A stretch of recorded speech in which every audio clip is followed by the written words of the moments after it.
This week on The Inside Story, the U.S. in Africa. America's military focus on counterterrorism, including the growing threat from Al-Shabaab. They not only aspire and have the capability to attack Americans in Africa, they aspire to attack Americans outside of the region and even in the homeland. Security issues and Russian mercenaries in Africa. And what is China's influence there? Now, on The Inside Story, the U.S. in Africa.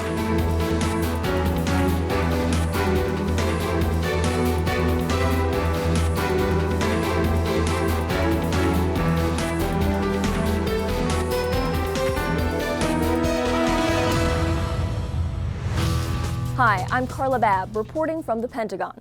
A new U.S. national defense strategy is now out. Nearly all of it is classified, but the Defense Department gave reporters an inside look into the department's major priorities. The top 3 priorities are defending the homeland, obviously, but pace to the growing threat from China. That's number 1. 2, deterring aggression from China in the Indo-Pacific and Russia in Europe. And 3, deterring strategic attacks against the United States, allies, and partners, such as attacks from terrorist groups. Those threats are clearly linked to Asia, Europe, and the Middle East. But there's a more under-the-radar part of the world where all 3 of those threats meet: Africa. I spoke recently to the head of U.S. Africa Command, General Stephen Townsend, about how these threats converge in Africa, including how mercenaries known as the Wagner Group carry out many of Russia's military aims there, despite Moscow's denial of any connection to them. Interestingly enough, the Malian president told me that these aren't mercenaries or even contractors. They are the Russian military that they've dealt with for so many years. Yet, just a week or so later, the Russian government denied that there were any military there, that it was only a private military corporation that the Kremlin had nothing to do with. So we think there are about 1,000 of them there now. They've arrived over the last couple of months. For the most part, they're still getting organized, establishing their base camps, deploying their troops, gaining capability, although we have seen them run a few operations, and I believe they've actually taken a few casualties. So it's too early to tell how this is going to go. My prediction is it's not going to go well for Wagner, and it's particularly not going to go well for the people of Mali. I believe that they're going to regret inviting them in. You had said the Russian military is supporting them. Do you see that sign of support for these Wagner Group folks still in Mali, or have they moved out because of Ukraine? We've seen less of that support, but let me be clear. Everywhere we have seen Wagner go in Africa, and I also faced off with Wagner in Syria, we have seen signs of support from the Kremlin and the Russian Ministry of Defense. So, for example, the Russian Ministry of Defense flew Wagner and resupplied them, flew them into Mali and resupplied them. We saw them provide weapons, sophisticated weapons that only armies own, not private military companies might own, like sophisticated surface-to-air missile systems and even jet fighters. We saw that in Libya. So we have seen less of this direct support. I think probably because of what's happening in Ukraine right now. I think the Russian military has its hands full. I will say that I'm not sure that the Russian military likes supporting Wagner. It seems like it's something they have to do more than something they want to do. What about the numbers slowing in? Have you seen that slow? Have you seen some of the numbers decrease because maybe some in the Wagner Group are going up to fight in the war for Ukraine? It's possible that we've seen it slow, but we haven't really discerned that yet. What we are seeing is we're seeing some efforts to recruit Wagner units for Ukraine, and they're going out to their global enterprise asking for volunteers. And we're seeing that happening in Africa, although I think primarily they would probably deploy or redeploy from Libya, most likely.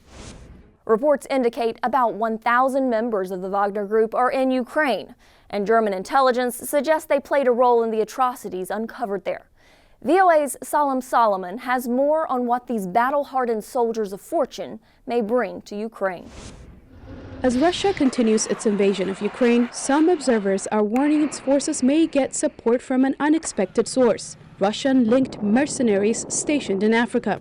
For years, the Wagner Group, a private military organization with close ties to the Kremlin, has been operating in various African countries including Libya, Mozambique, Sudan, and the Central African Republic. Now, as Russian President Vladimir Putin looks for added manpower for his invasion, experts say he may be calling some of these fighters to work closer to home. My understanding right now is that taking mercenaries from Central African Republic to Ukraine, it's a way of saying, well, you have the experience on the battlefield, you've been trained so well, you've spent a lot of time in Africa, and you'll be useful going to Ukraine. Obaji's reporting indicates approximately 500 mercenaries have left the Central African Republic to take part in the Ukraine invasion. The British Defense Ministry said due to heavy losses, Russia is reprioritizing Wagner personnel for Ukraine at the expense of operations in Africa and Syria. And CNN reports Russia plans to deploy 1,000 mercenaries to Ukraine, citing an unnamed U.S. official. The official told CNN Russian mercenaries that are already in Ukraine have, quote, performed poorly, end quote, and as many as 200 have been killed in the fighting. Additionally, a Ukrainian official told CNN that some of these fighters are part of a hit squad to assassinate Ukrainian officials, including the president. Despite this, Obaji says these fighters from Africa could still be valuable because of their experience. These people have been very active. And mind you, a lot of those who came, to Central African Republic in the first place were brought in from Libya, were brought in from Syria, people who have been involved in fighting, in war, so to speak. Wagner's track record in Africa includes accusations of extrajudicial killings, rapes, and other human rights abuses. While not a natural fit for the conventional war in Ukraine, they may be tasked to do things that Russia does not want linked to their regular forces, say some experts. The Wagner Group is a great solution for foreign intervention on the cheap. What Russia is doing in Ukraine right now is not that. It is not intervention on the cheap. So in some ways, they have less utility than they would in African countries. However, those Wagner Group soldiers that have had experience fighting with proxy forces, local partners, that is the exact type of thing that we'd expect them to be asked to do in Ukraine. Essentially work to reinforce local pro-Russian forces, work alongside them, in some ways enhance their capabilities, and also provide an additional degree of command and control, but not necessarily accountability. Whether or not they're called to Ukraine, Wagner forces continue to pose a threat to African countries. We have watched Wagner, this mercenary outfit, work on the African continent. We've watched them in the Central African Republic, Sudan, Libya. They don't follow anybody's rules but their own. They will exploit the country. They will break laws. They will do gross violations of human rights. They will kill innocents and civilians. General Townsend said there are signs of enlisting some of these units in Africa to fight in Ukraine. Is we're seeing some efforts to recruit Wagner units for Ukraine, and they're going out to their global enterprise asking for volunteers. And we're seeing that happening in Africa, although I think primarily they would probably deploy or redeploy from Libya. Wagner's track record, General Townsend added, is clear. They make countries less stable upon arrival. They seek to gain an economic benefit by exploiting natural resources, and they refuse to leave when asked. Despite the fog of war, analysts say they will be watching closely for any signs of mercenary activity in Ukraine. Salim Solomon, VOA News, Washington. All that investment China has made in Africa needs protection, which is why the U.S. is watching closely China's diplomatic and military efforts. More on that from my interview with AFRICOM Commander General Stephen Townsend.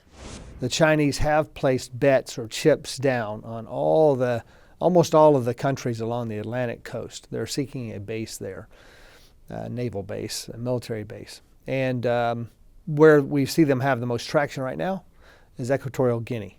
And so, as you just said, there have been a couple of delegations that have gone there over the last year or so, one recently. It was a whole of government, in an interagency delegation that went there. AFRICOM participated in that delegation. And they were well received in Equatorial Guinea.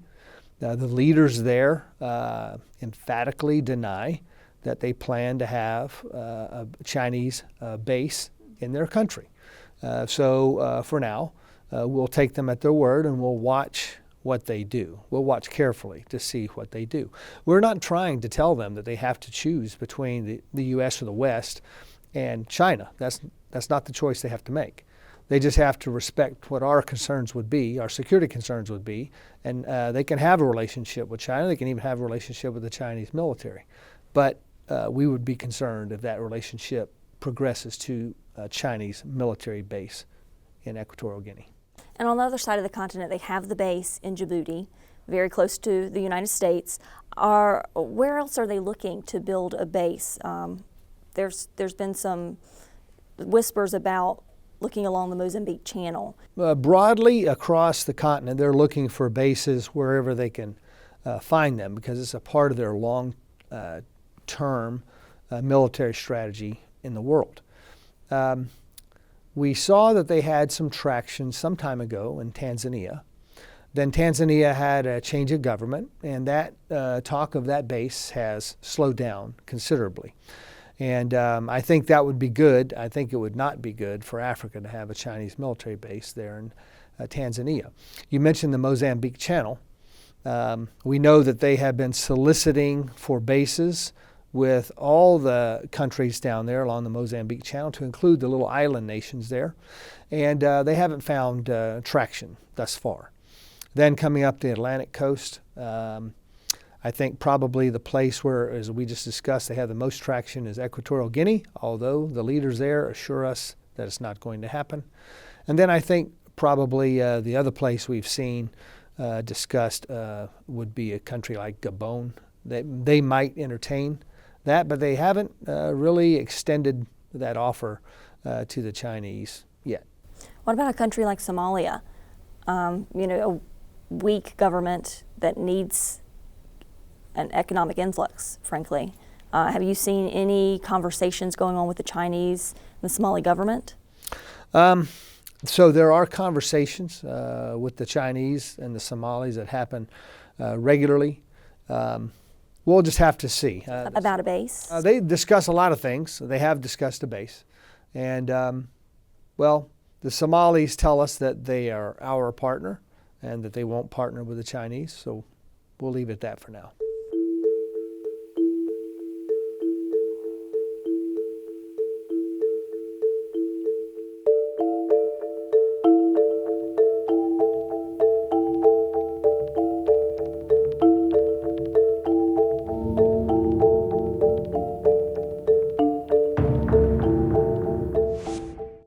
Despite the challenges presented by Russia and China, the primary threat in Africa is from violent extremism. Al-Shabaab may be the best known of the numerous terrorist groups whose attacks are only increasing across the continent. They leave behind destruction and fear wherever they go. Islamist insurgencies are concentrated in three main geographic regions: Somalia, which cradles the Horn of Africa region, West Africa's Sahel region, and the area surrounding Lake Chad and northern Nigeria, where Boko Haram has terrorized local populations. But even as the terror threat grows, U.S. Africa Command maintains a small presence, with only about 6,000 personnel on the continent, compared to about 40,000 U.S. forces in the Middle East and more than 100,000 U.S. forces in Europe. Africa Command and Southern Command are what we call economy of force combatant commands, and that's code language for you're going to get even less of what you think you need, because we got to spend finite resources elsewhere. About 60% of the population in Africa is aged 25 or younger. That large youth population, compounded with a lack of economic opportunities, is fueling the rise in terrorism in Africa.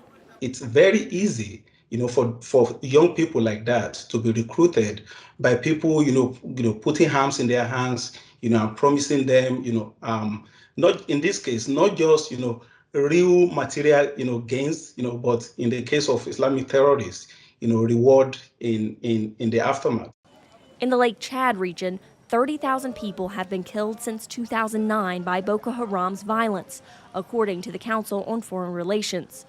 Casualties are surging in West Africa's Sahel region as well. According to officials in Burkina Faso, raids by armed extremists have forced 3,200 schools to close, affecting more than 500,000 students. The biggest terror threat in the Sahel is from Jamiat Nusrat al-Islam wa al-Muslimin, or JNIM.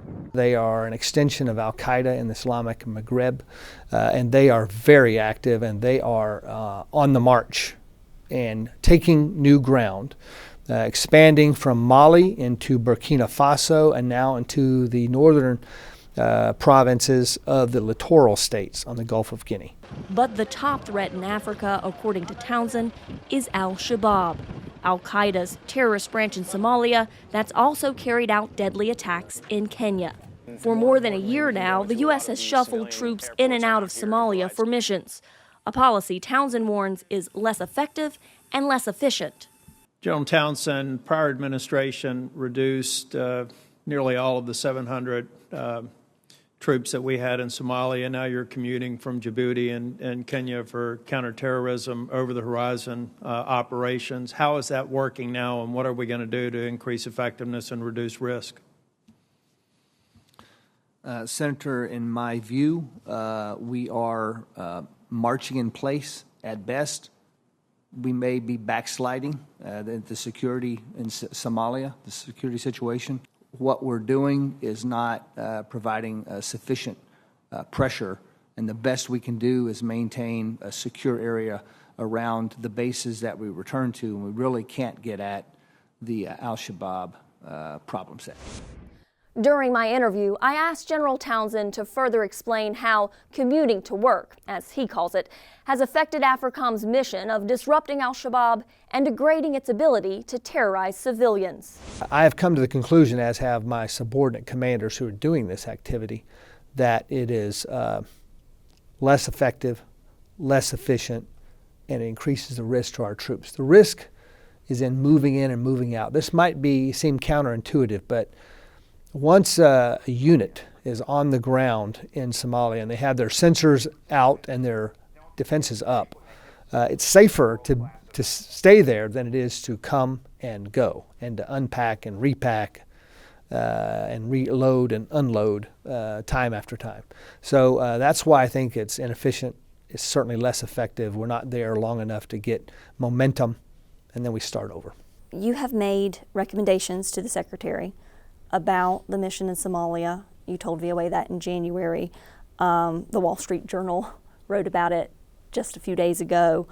Would going back to AFRICOM's 2020 levels in Somalia, would that be enough? I've rendered my advice. I believe the Secretary has rendered his advice to the White House, and we have to let our leaders have the time and space to make their decision. Especially right now with Ukraine going on, right? So there's a lot on the plate right now. So I think we can wait for that decision. Is al-Shabaab the greatest threat that the homeland faces on the continent currently? They are. They are the greatest threat. They are the number one terrorist threat in Africa today. Al-Shabaab is an arm of al-Qaeda. They're the largest, the wealthiest, and the most lethal arm of al-Qaeda on the globe today. They not only aspire and have the capability to attack Americans in Africa, they aspire to attack Americans outside of the region and even in the homeland. They may not have the capability today. I would say that's actually an open question if they have the capability to do that or not. It's an open question? No, I suspect that they do. That's not widely accepted in Washington, but or in the intel community. But my instincts as a commander are that they do. Are they free to roam in Somalia right now? Or are they getting enough resistance? So over the last year plus, al-Shabaab has enjoyed great freedom of movement and throughout Somalia. And now they can't go wherever they want, whenever they want. There are Somali National Army forces deployed widely across the country.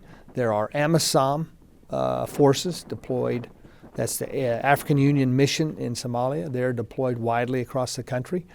And we are in and out, and we're always watching. So Al-Shabaab can't go wherever they want, whenever they want. But they do enjoy a great deal of freedom of movement. And it is my assessment that over the last year, they have grown bigger, stronger, and bolder. Isn't that very concerning? Because that's the greatest threat in Africa, and the mission that we're carrying out right now, as you're telling Congress, is ineffective and inefficient. Isn't that really concerning? Shouldn't Americans and Africans be concerned about this? It's concerning to me, for sure. I think that others should share my concern about this problem. This freedom of action that they have, there's a lot of components to that. Probably first and foremost is the political dysfunction that we've seen in Mogadishu. The current president is more than a year past his mandate, and they're still trying to get to elections. There is a little bit of light on the horizon there. Their parliamentary elections have almost been completed, which is a necessary step for them to have presidential elections after that. Then another factor is AMISOM. AMISOM, the African Union mission there, is in transition.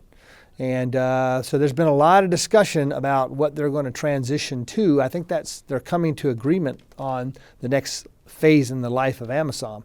But because of that transition, that has slowed their operations. And then I've already discussed the frictions on our counterterrorism pressure as well. So for all those reasons, Al-Shabaab has enjoyed greater freedom of movement in the last year than they have in some time. What about ISIS in Somalia? Are they growing as well? ISIS in Somalia is a very small presence in a remote area of Somalia. However, they have an important role. So they wear one hat as the ISIS Somali, but they wear another hat, which is called the Al-Qarar Office. So they work for a corporate ISIS and a core ISIS, and their role is to move money in and out for the Directorate of Remote Provinces.